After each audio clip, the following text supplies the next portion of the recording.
तो जब मेरे वालिद साहब को सुनगुन लगी कि साहबजादे शेर कहते हैं, हम्म, मियाँ शेर कहते हैं, तो उन्होंने मुझे कहा हम्म, कि आप शेर कहने लगे हैं। हम्म, तो मैंने कहा, कोशिश करता हूँ। जी।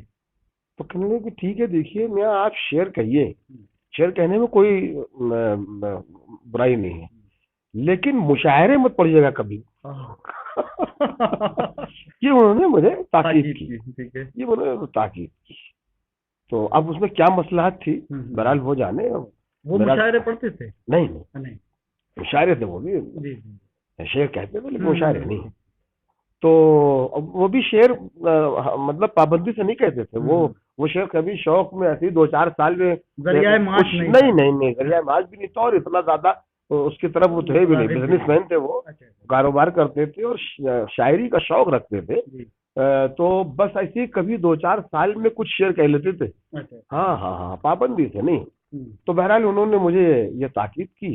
जी। मैंने इस पर अमल किया, मैंने कहा कि नहीं ठीक है, मुशायरे नहीं पढ़ूंगा। फिर मैं, हालांकि मैंने सोचा भी नहीं था मुशायरे की तरफ, हाँ, सोचा भी नहीं था मुशायरे पढ़ने। जी और फिर वालिद साहब ने ताकीद की तो और भी पुख्ता हो गया जी। इरादा कि नहीं करना। फिर मैं शायरी बहरहाल पाबंदी से करता रहा। वालिद साहब अक्सर नशिस्तें होती थी तो मुझे तरही मिसरे ला के देते थे कि लो मियाँ इस बार ये तरही मिसरा निकला, ये मैं तो शेर कहता रहा, शेर कहता रहा, शेर कहता रहा।